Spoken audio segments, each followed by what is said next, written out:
It's coffee time, it's coffee time, it's the One Pot Chef drinking coffee and time. What do you think of it so far? Rubbish. Welcome to Coffee Time, the chat show here on the OnePotChefBlog, where I answer questions sent in by you. And if you've got a question for the next edition of Coffee Time, simply leave it in the comment section underneath this video on YouTube. Now, before we get into the questions, just a quick little message to say I apologise for the 6-month gap between episodes. I've had a lot on my plate the last few months and I've just not got around to it, but I was planning to do Coffee Time a lot earlier this year, but I got hit with a really bad dose of the flu and I lost my voice for a while and I was just feeling like crap, so I'm sorry for the delay, but here it is now. I hope it was worth the wait. It probably won't be. Alright, so let's get into the questions. First question comes from Gibolo4. And they ask, what was your dream job when you were younger? Probably really boring here, but it was just to work at a shop. I always seem to want to do a retail thing, like working in a shop or something like that. One of my earliest memories is going to preschool and they had this old style cash register, like the one with little tags that pop up and the big buttons, and it was all sort of clockwork and whatnot. And that was something that everyone got to play with, and that used to be my favourite thing to play with at preschool. So, I don't know, that was something that I always enjoyed, so I'm not quite sure why. Obviously a very dull personality. But yeah, Light Lunch Boy asks, absolutely wonderful to see you back on Coffee Time. If you could, what law would you pass? Oh, that's a dangerous question to ask. I always said I would be a very dangerous dictator because I would be ruthless and very good looking while doing it. I don't know, what law would I pass? I guess I would like to make it law, and I don't think it's something that could actually be legislated, but I think it should be that just everyone has to be nice to each other. You don't have to like people, you don't have to agree with them, you just have to be respectful and just get along. Like, just all the sort of nastiness and misery in the world could easily be fixed if people could just go, you know what, you're different, I'm different, I can accept that, let's move on. And that is something I think we should do. I'm kind of like Jesus like that. That was offensive. Vixie LP asks, how much YouTube withdrawal did you go through while you were ill? When I was having the surgery, because I was off for, 3-4 months or something, I think it was. In all honesty, not very much. Yeah, I thought like I was going to be bored the whole time and that I was going to absolutely hate not being able to sort of do what I do. The reality was I was so distracted by the fact that I was in constant bloody pain or absolutely smashed on my face on painkillers that it really didn't enter my mind. In fact, I couldn't even get onto the computer for the first month or so because sitting in this position in front of a computer was actually quite uncomfortable because I've got a scar that goes from there all the way down. I'll let you use your imagination. So that takes a while to heal and it's very uncomfortable. So yeah, it took a while, but I was able to access like YouTube and sort of look at comments on like my phone and iPad and things like that. So I was able to sort of keep abreast of what was going on. But to be honest, it was sort of actually kind of a relief because like I very rarely get time off. Like only when I'm absolutely lying in bed dying seems to be the only time I get time off. So yeah, maybe I should address that. Maybe I should sort of, since I'm doing this as my full-time job, maybe I need to sort of instigate holiday periods or something for myself. Tom Monty asks, for the next Coffee Time, do you watch Game of Thrones or Breaking Bad? And if so, what is your opinion on them and what's your favourite seasons? If you haven't watched them, either of them, I deeply recommend them both and definitely ones to watch. Game of Thrones, I haven't watched either of these series, technically. I've seen, I think, one episode of Game of Thrones because my partner watches it. He really likes it, but I'm not into sort of those sort of fantasy type things. I don't know why. I can't get into it. And I watched an episode with him, but watching one episode out of context without knowing what's going on is kind of pointless, because, like, you don't know what the continuing storyline is, and I was just like going, okay, wow, a lot of people died. Okay, I'm bored now. Breaking Bad, I gave that a go. I watched a few episodes of it. The first, I think, 3 or 4 episodes, but I couldn't get into it. It just wasn't my thing. So, I don't know, maybe it gets better, I'm not sure, but, like, I tried because my sister was a massive proponent of Breaking Bad. She loved it, and she would go on about it, and she said, we sat there and we watched the whole 2 seasons of it in like 3 nights or something, and I'm there going, oh, okay, well, it must be good, I'll give it a go. And I tried it on Netflix, and I was like, meh. So, who knows? Vicky Schmidt. Oh, she's asked several questions. Okay. What, in your opinion, are must-have kitchen tools? What is something you have eaten and was expecting not to like, but you were proven wrong? And is coffee your favourite beverage? If so, just plain black. Okay, so my opinion, what must-have kitchen tools? I'm a big believer that you don't need a drawer full of weird gadgets. You just need a few basic bits and bobs, like a good set of knives, a good set of pots and pans.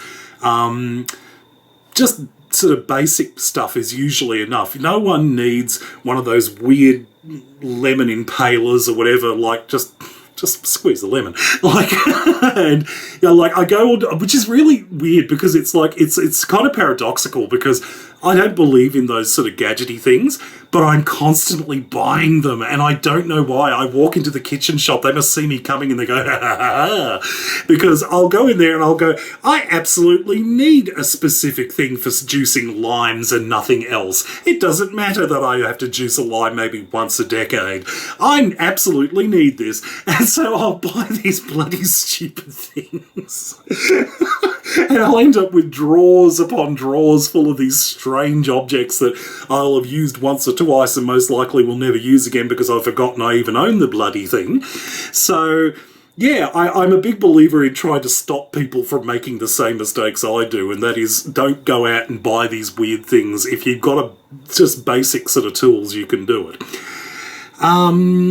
What is something you have eaten and was expecting not to like, but you were proven wrong?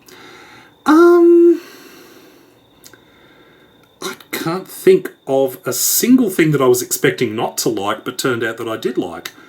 Because I tend to be fairly easily pleased. Like, if I expect not to like something, I don't think I ever eat anything expecting not to like it. Maybe as a kid, perhaps, I was probably more likely to do that, but these days are sort of like, I just eat stuff and go, oh, that wasn't bad, or that wasn't, or whatever, but like, I don't know how to answer that question. My brain hurts. Is coffee your favourite beverage? If so, just plain black. No, I never have black coffee. I always have it with a little bit of milk and a little bit of sugar. That's just the way I always have it, but I always tend to have it very strong coffee. I definitely love a good strong cup of coffee, but I love my little bit of milk and sugar in there just to take the bitter edge off, and it keeps me good. I'm not actually drinking any coffee now, mainly because it's 12:30 in the morning.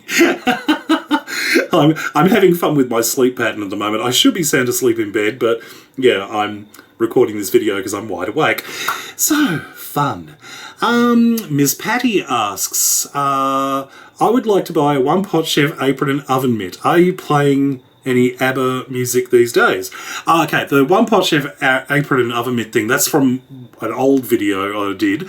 I was asking about would people be interested in buying OnePotChef merchandise. I actually recently opened a OnePotChef shop, which you can access through my website, onepotchefshow.com. There's a link on there to the online shop. And there's actually an apron and an oven mitt on there. So how's that? So I got into it. I did it. I told you I would do it. Took me a while, but I did it. Are you playing any ABBA music these days? Yes, my CD in the car, which is like full of, I think there's like 100 MP3 tracks on it.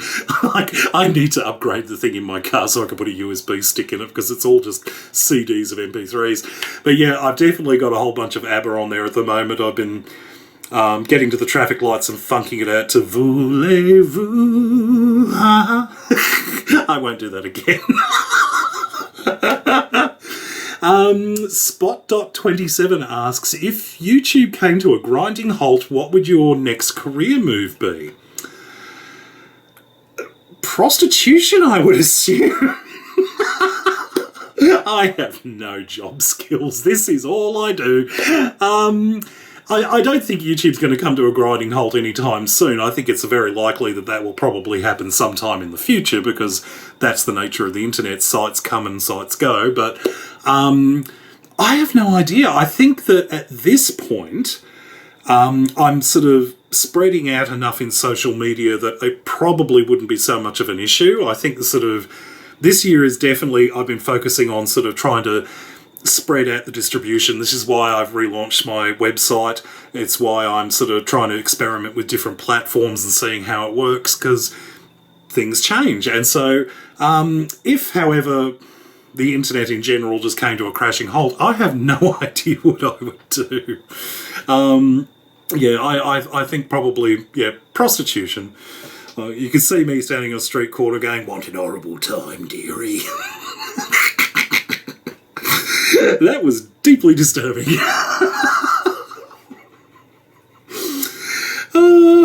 Next question. Oh dear. Mandy Dalton. Have you ever seen the Red movies starring Bruce Willis? I highly recommend those. Do you celebrate Halloween in Australia, and do kids dress up and go trick-or-treating? I've never heard of the Red movies with Bruce Willis. I can't say Bruce Willis is one of my favourite actors, but I will look it up just to see what it is, because, if you reckon it's good, I'll give it a go. I'm open to trying things. As for Halloween in Australia, sore point.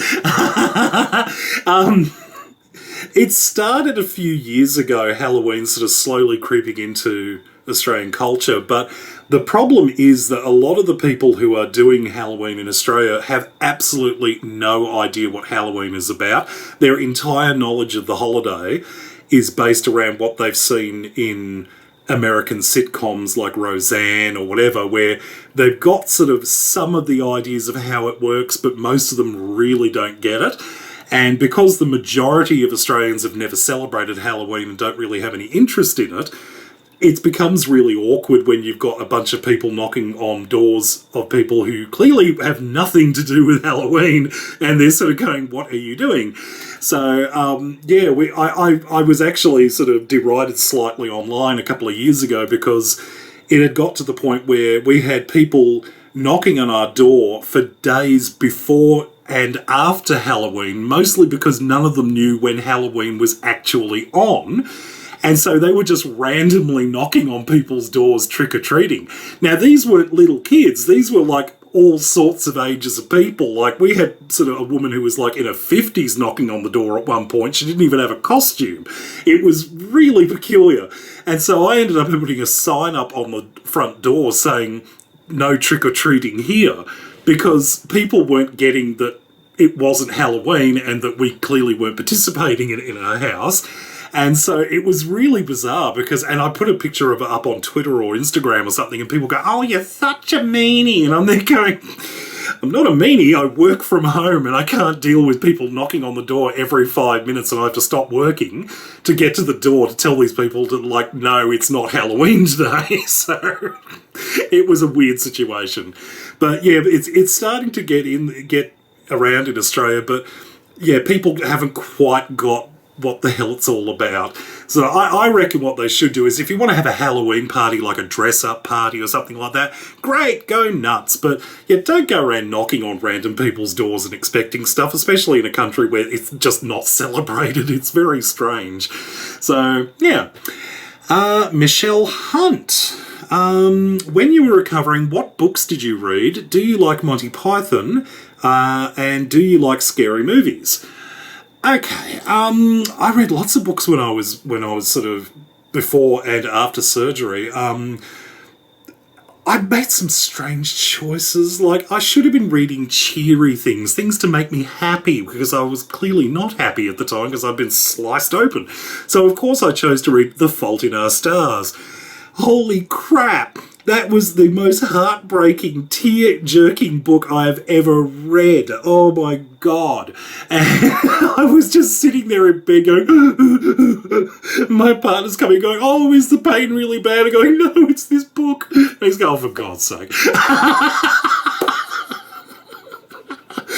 That being said, I did do some other books as well. I read some other funnier ones. Judith Lucy's autobiography, The Lucy Family Alphabet. For those of you outside of Australia, Judith Lucy is an Australian comedian. She is incredibly funny, very dark, and she wrote this amazing book called The Lucy Family Alphabet, and what it was about was basically chronicling her childhood with her very peculiar family, and also her discovery that she was actually adopted and didn't find out until she was in her mid-20s. So it's a fascinating book. It was incredibly funny, very dark and very twisted in places, but I highly recommend you go and check it out. You'll love it. Do I like Monty Python? Yes, I like Monty Python's Flying Circus, but I never really got into their movies. From time to time, I'll put Monty Python's Flying Circus on and just absolutely kill myself laughing when I need it. It's brilliantly warped. I love it.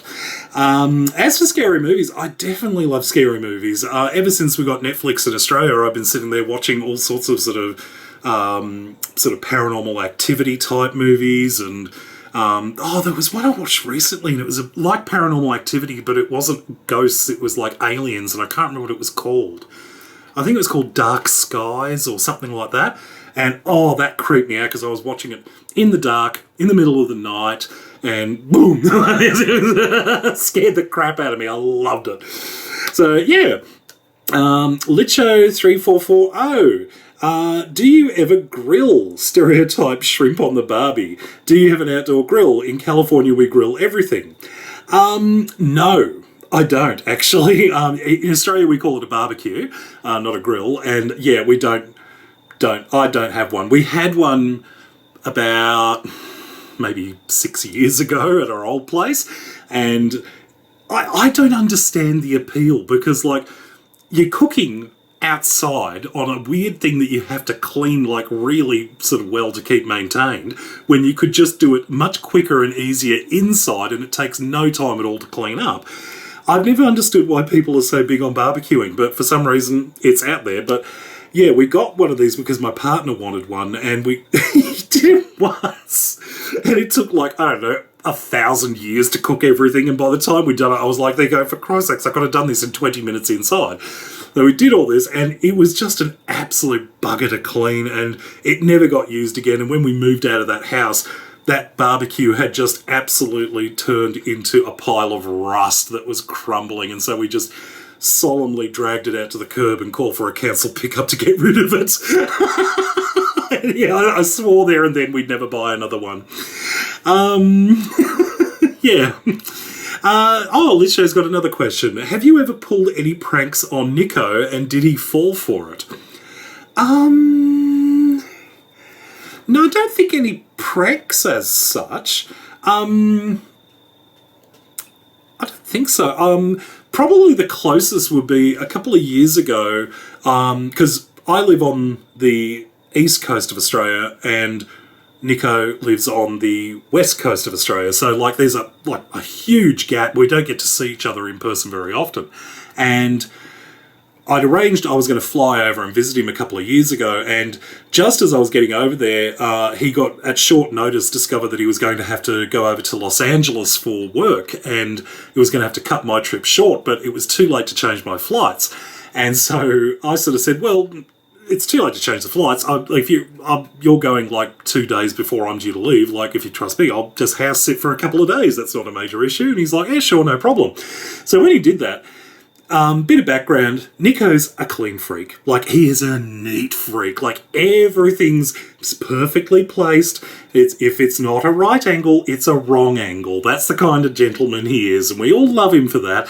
But it's, of course, the kind of thing that I have to mess with his head with.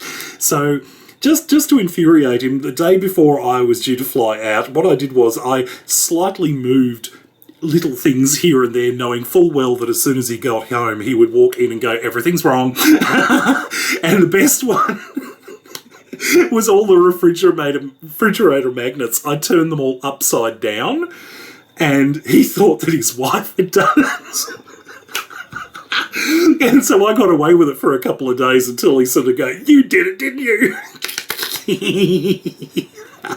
That's the closest I've done to a prank to him. Let's see. Next question is from Ferris Al Ruiz. I hope I'm saying that right. I'm probably not. What is the weirdest thing you have ever done, or a weird fantasy you have? Wink, wink.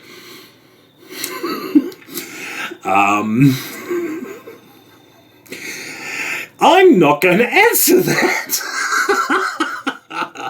My weird fantasies are not for public comment. I don't have any weird fantasies. That's the story I'm going for.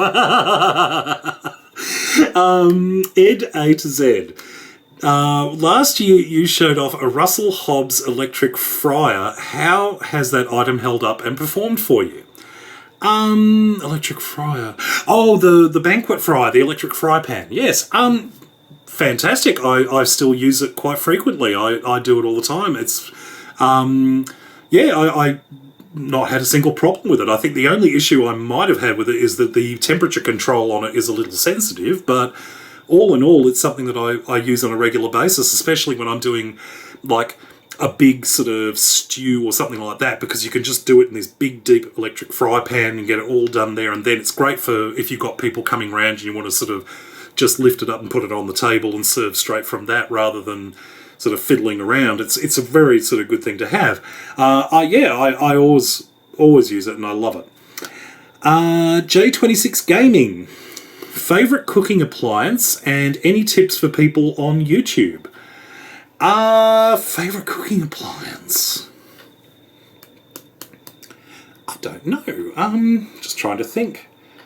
I've got a really nice fry pan at the moment, but I don't know if that counts as an appliance. I actually just bought a new stand mixer, like a big electric mixer. The old one exploded recently after I was recording a video, and I was like, oh, okay.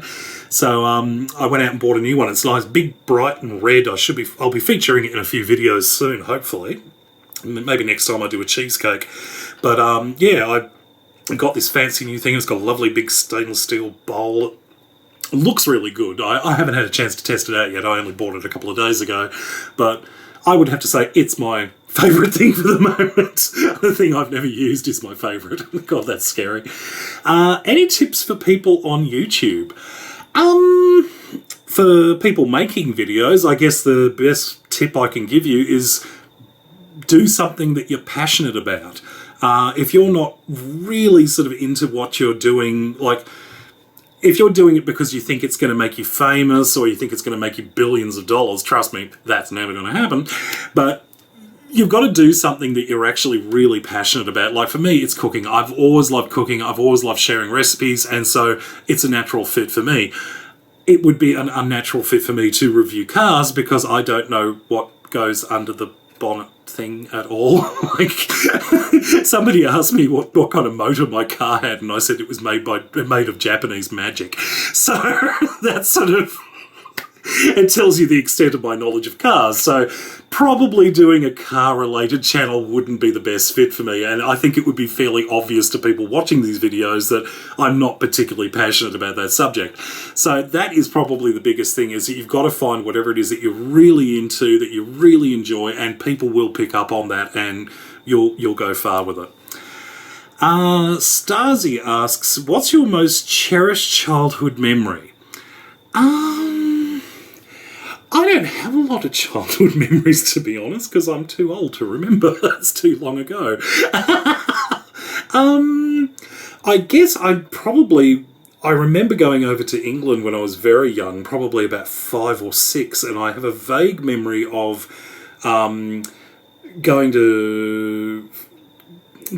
for a nice long walk in the countryside with my grandmother, and we were picking berries off the side of the road, and I don't really remember it that well, but it was so long ago. But that's probably That probably qualifies. Yeah, because sadly I didn't get to know my grandparents very well very long because they died when I was fairly young. But I do remember, going for walks with Granny Chilcott while I was out there visiting for their 50th wedding anniversary. Actually, so they were together for a very long time, and yeah, it was great to go sort of walking in the countryside because like I'd never been over there, and it was so beautiful, and lots of those long winding lanes with hedges on the side. It was beautiful in Somerset, and I do remember that, and that was nice.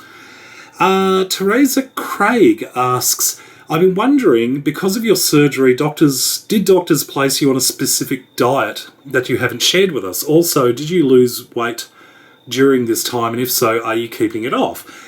I'm not sure if you call it a diet specifically, because of the surgery, before I had the surgery, they wanted me to lose a little bit of weight because the kind of surgery they were doing, because they were slicing me right open. If I'd lost a little bit of weight, it would help with them getting to certain organs inside of me for the surgery. And so I went on to this diet shake thing. I think it was called Optifast, and it was disgusting. Like, it was revolting. But I had to replace all 3 meals a day. I wasn't actually eating solid food at the time because I was so ill. So it was oddly not much of a transition for me. It was more than what I was generally eating on a daily basis anyway because I was so ill. But I was having 3 of these shakes every day, and I did lose some weight, but I've lost more weight from the surgery afterwards, but I think it's more due to the fact that it's taken a while for me to re-establish my appetite, because when you have your guts ripped out, it sort of puts you off food for a while. But I have actually lost a fair amount of weight, probably about 30 or 40 kilos, so it's quite a bit. It's a work in progress, and because I'm starting to get a bit more healed now, because the muscles down my front are starting to knit together properly, I will be going back to the gym soon and sort of trying to do a bit more activity, which is difficult for me because I've got a spinal injury as well. So, like, it's limited things that I can do at a gym, but getting onto the treadmill and the exercise bike and just trying to sort of get things going, it'll sort of, I should hope that would do that. But yeah, no specific diet as such. It was just sort of, horrible shakes that tasted like crap. I'm a decake. I think that's what it was. I just Google imaged the Chipumple dessert. You are right, David, it's deeply disturbing. Oh yeah, that's that thing from the last video, yes. Question, who is your favourite 80s band, group or singer? Oh, I don't know. I have a shocking 80s mix in the car of all sorts of different things. Frankie Goes to Hollywood, Lena, oh God, there's so many. I can't even name them all, but I don't know. I think probably it would be probably a fight between the Bangles and Bananarama. Yeah, I'm that camp. So yeah, that would probably be my choice there. Chris Van Eed, what do you know about Dutch food? Not much, to be honest, actually. I don't really know a lot about Dutch food. The only thing that I can think of offhand is that we have a German supermarket in Australia called Aldi, and they often do weeks where they're selling a certain kind of international food, like they'll have British Week or Indian Food Week or whatever, and one of them is Dutch Week. And one of the things I remember they had were, and I don't know what they were called because I don't speak Dutch, but they had these like biscuits, these cookies, and they've got like some kind of spices in them, and so they're sort of like, they're sweet and they're slightly spicy, and they were so yummy. And I don't know what they were called. They were like, it had some odd Dutch name, and everything in Dutch, as far as I'm concerned, is like splugglunkelgluk. And that's probably really offensive, but I don't speak Dutch. But yeah, everything's sort of splugglunkelgluk, and I don't know what it means, but it was yummy bickies, and I liked them. So I'm waiting for Dutch Food Week to come back to Aldi so I can get some more of them, because they were really nice. Polo M Star, do you like beetroots? No. I am almost revoking Australian citizenship by saying this, but I have never liked beetroots. It is one of Australia's popular things, especially on a burger, to have a slice of beetroot, but I don't like them. I've never understood the appeal. I think they taste like dirt and they stain anything they touch. Yeah, so I've never really enjoyed them, so I don't... Yeah, Casey McLeod asks, are you and your partner going to cook together on your next cooking show? What is your favourite dinner dish to make for you and your partner on Valentine's Day? Valentine's Day. Oh God, that's so embarrassing to admit on camera, but I'm going to. This Valentine's Day. We were lazy. We are the most unromantic couple. We've been together for nearly 13 years, so we're not exactly at the sort of, I love you, Schmoopy. Oh, I love you too, Schmoopy. We don't do that. And so Valentine's Day, we forgot. And so we didn't realise it until until the end of the day. And we're like, oh, it's Valentine's Day. Oh, it's too late to do anything. Let's have McDonald's. And so we did. We went through McDonald's drive-thru on Valentine's Day. That's probably the most unromantic story ever, but that's just symptomatic of our relationship. Is he going to be in one of my cooking videos? No. Yeah, Brian doesn't have much interest in doing YouTube with me or anything like that. He has his work and I have mine, and he's a bit camera shy, which is odd for someone who actually has a hobby of photography. But yeah, he's never had any interest in being involved in what I do, and I can respect that, and I'm not going to sort of force him at gunpoint to appear in a video, because, like, why would I? But yeah, he's quite happy sort of watching me while I film and making sarcastic comments and putting me off, and then I have to yell at him and tell him to leave the room so I can actually finish what I'm doing. And again, that's another one that's symptomatic of our relationship. Oh dear, next question. Hannah Glasgow, 88. Have you ever been to France and tried some of our traditional meals, or have you ever made one? Thank you. I've never been to France. I wish I had been, because I love French cuisine, and that's definitely... France is definitely one of the places on my to-do list when it comes to international travel. I don't see it happening anytime soon, but I would definitely love to do that. We don't get much in the way of French restaurants in Australia, at least not in my immediate area, but I made a beautiful beef bourguignon ages ago, and that's about as close to my sort of French skills as I've got. But yeah, I would definitely love to go to Paris and to into the south of France to explore all those beautiful wine areas. That would be so much fun. I would love to do that. Next question is from Vaskesnoppen.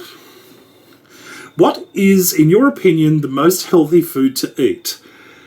I've never been a subscriber to this idea that food is either healthy or unhealthy. I think it's all about balance.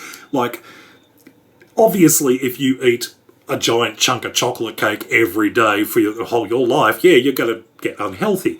But, like, if it's something you have as an occasional treat combined to a balanced diet and regular exercise and stuff like that, then so be it. I know, big fat guy saying about balanced diet, that's a bit hypocritical, but yeah, there are extenuating circumstances in that one. But yeah, I've never been a big believer in things of being healthy or unhealthy. I tend to sort of go for sort of like, you know what, this tastes good and I'm having it as part of something else in my diet, so it's not so bad if I have it now and again. And that's how I work. And you too can have a body like this if you follow the OnePotChef diet.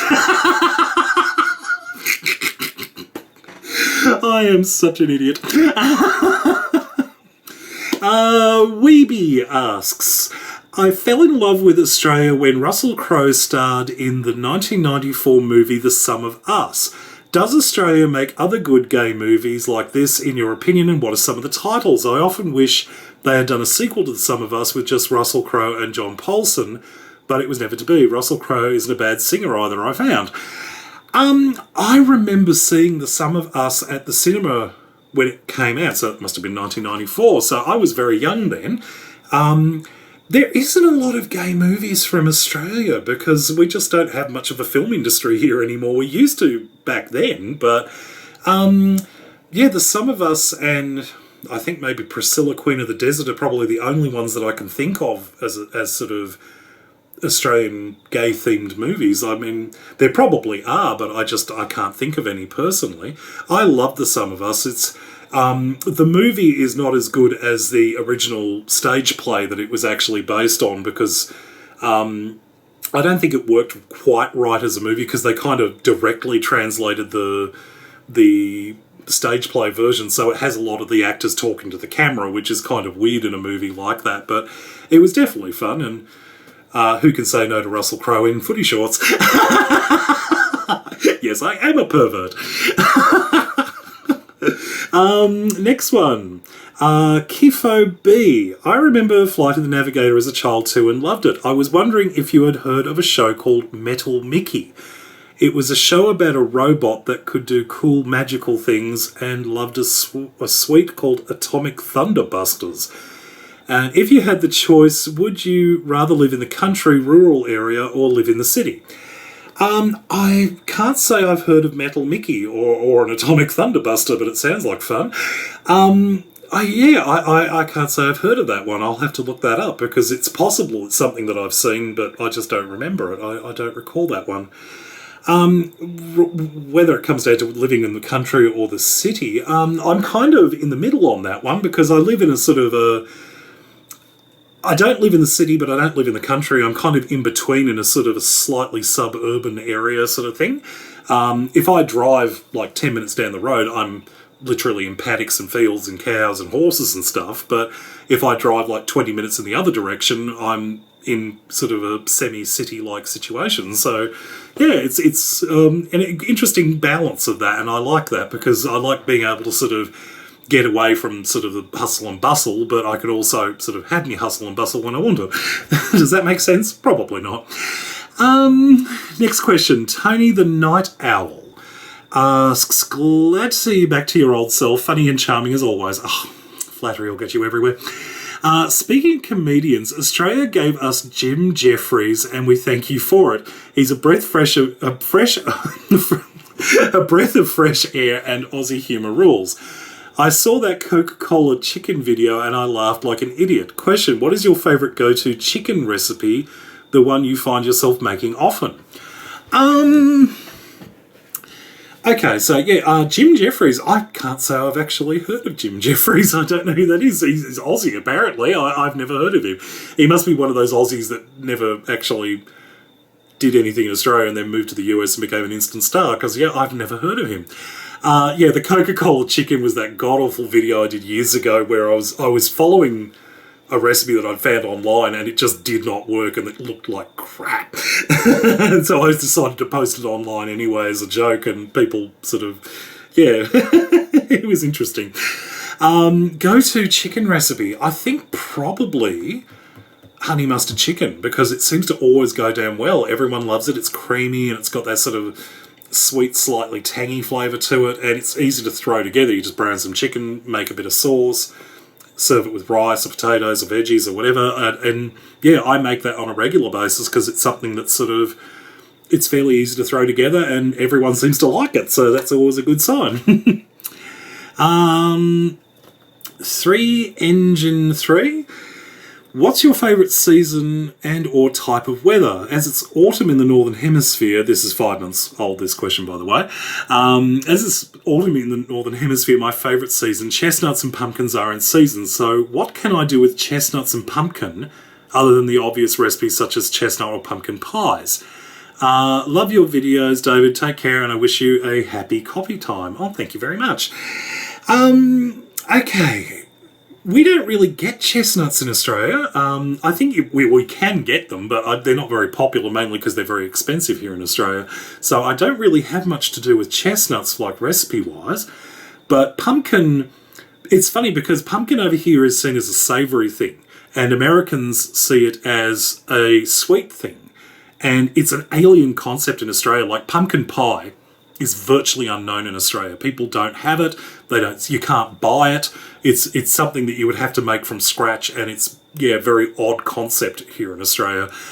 So pumpkin is generally used as a savoury thing, either having steamed pumpkin as like a side dish with things like potato and whatever when you're having like a main meal. Pumpkin scones is really good. I think they're The American name for it is like biscuits. They're like little sort of puffy things like that.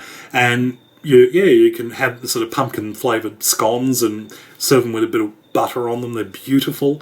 And of course, pumpkin soup, butternut pumpkin or butternut squash, makes the most amazing soup with a little bit of cream in it. It's absolutely stunning. And I've got recipes for, I'm pretty sure, both of those up on my cooking channel. So you just got to search for pumpkin, basically. So it's definitely something to look into. As for chestnuts here, I got nothing. I'm kind of batting badly today, aren't I? Ian Gorton asks, wondering with you have a liking for sci-fi and British comedy. Was you wondering... I can't read. It's like 1 o'clock in the morning. My brain hurts. Let's try this again. Wondering with your liking for sci-fi and British comedy, was wondering, do you like Red Dwarf? I used to love Red Dwarf, actually. I used to watch it when I was growing up, and yeah, it's one of those shows that sort of, I think it probably should have ended a few years before it did. I think everything after season 6 was kind of where it was reached its peak, and then everything after that, it kind of went on a downward slide. Didn't really sort of work out very well, so I hear they're doing another series of it now. I think they're on to series 11 now, so they're currently in the process of making it. I'm not sure. I probably will watch it, but yeah, I'm hoping they try to bring it back to where it used to be, because it was absolutely hysterical, and I still do watch some of the earlier episodes now and again. I've got them on DVD, but yeah, you don't get a lot of sci-fi comedy these days, although there is an Australian sci-fi comedy. It's actually an audio drama called Night Terrace, and it was done via a Kickstarter a couple of years ago, the first season of it, and it was absolutely brilliant. And it's got, British people will know who this is, Jackie Woodburn from Neighbours. Her name's Susan on Neighbours. She was the star of it, playing a female Doctor Who-style character. And she's a retired scientist who suddenly discovers her entire house starts travelling through time and space. And it's a fun little series. It's science fiction. It's very funny. It's very Australian concept to it. And they're currently doing a Kickstarter now to raise funds for the second season. So I'm looking forward to that. I've already put my money forward for that because I'd love to see another season of that. It was very, very funny to listen to. So definitely Google Night Terrace if you want to check that out. You'll probably, if you liked Red Dwarf, you'll like this. Glitterbug has several questions. What do you think of home shopping channels, and have you ever bought anything from them? Describe your most unpleasant experience as a restaurant diner, and what is your favourite midnight snack? Let's see. Well, home shopping channels, we've got about 4 or 5 of them in Australia now, and I can't honestly say I've ever watched any of them.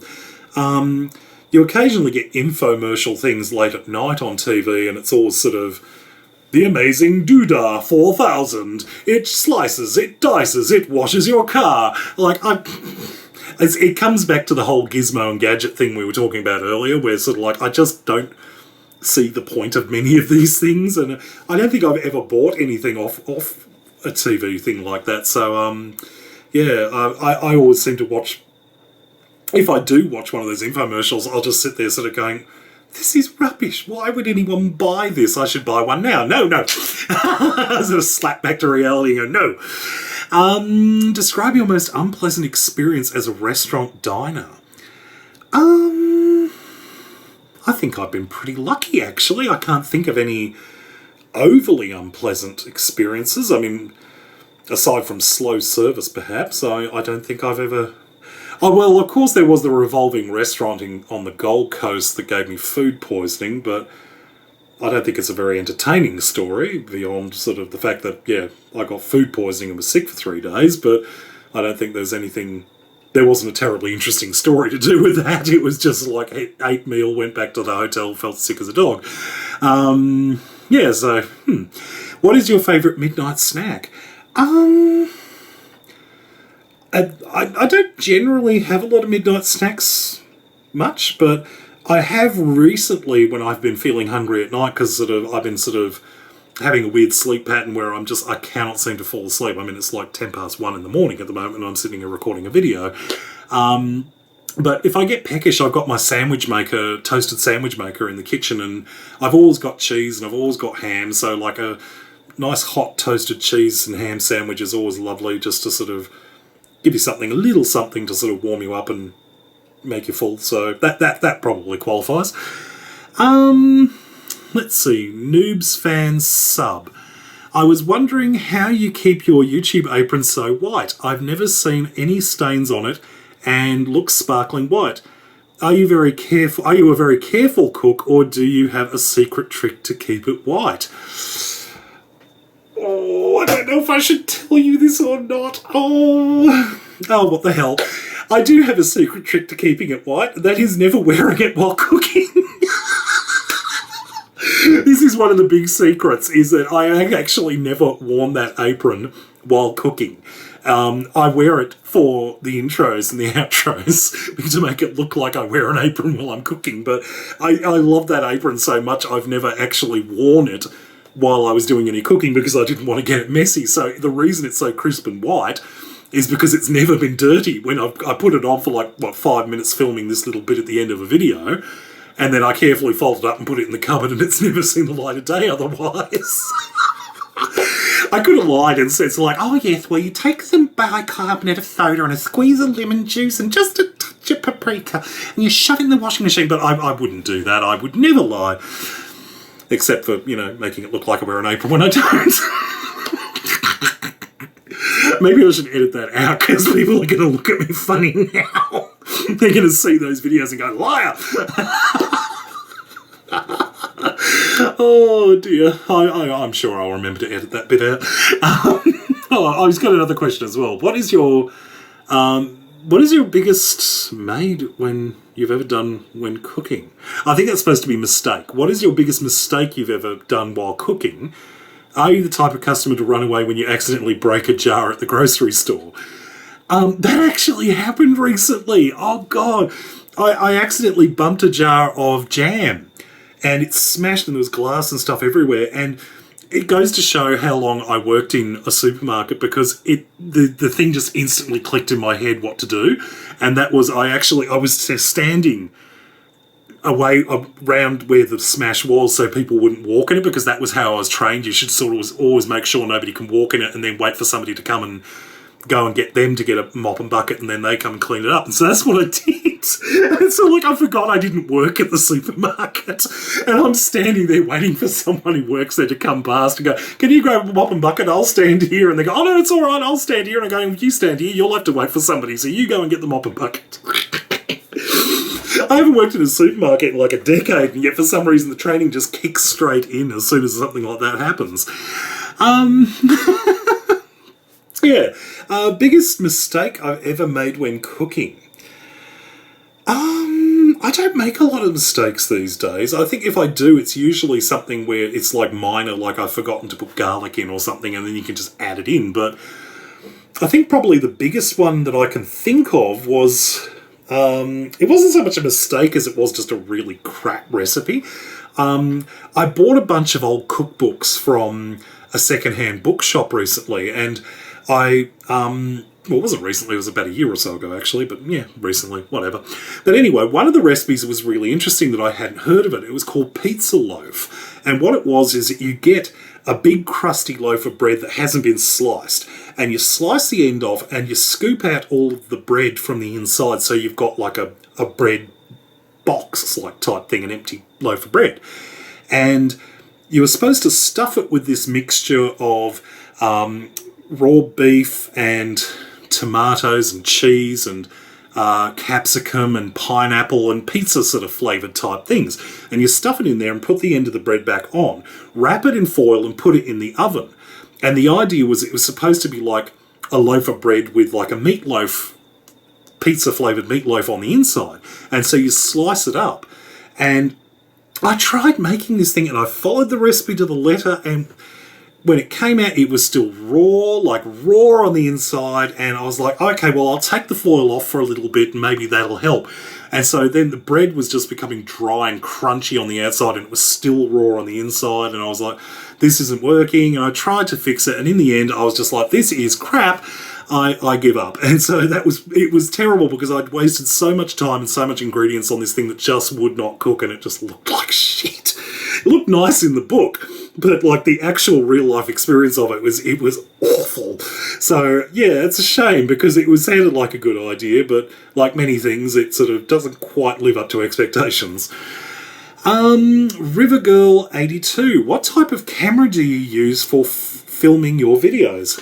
I don't know. I'm such a techno spaz. What's it called? I'm looking at the camera now. It's a Sony something. I think I have a box here. Hang on. Yes, I do. Hang on a minute. What is it? It's a PJ something do. Ah, here we go. It's HDR PJ760VE. I hope that helps. It's probably on the camera, but I didn't want to actually move the camera while I'm filming. But yeah, I've been using this camera and the model previously to it until I killed it because of overuse. But I've been using it for the last 4 or 5 years or so, and it's excellent camera. I've really enjoyed it. It's great for what I do because it's fairly sturdy. It does great digital still photography because I do all of my digital stills with that for the cooking channel. I use it for doing these kind of videos as well, so it's good. I really enjoyed it. It's a higher end camera. It's quite expensive, but luckily I do this for a living, so this counts as a tax expense, so I can write it off to my business, so it makes it a little less expensive for me, so that works well.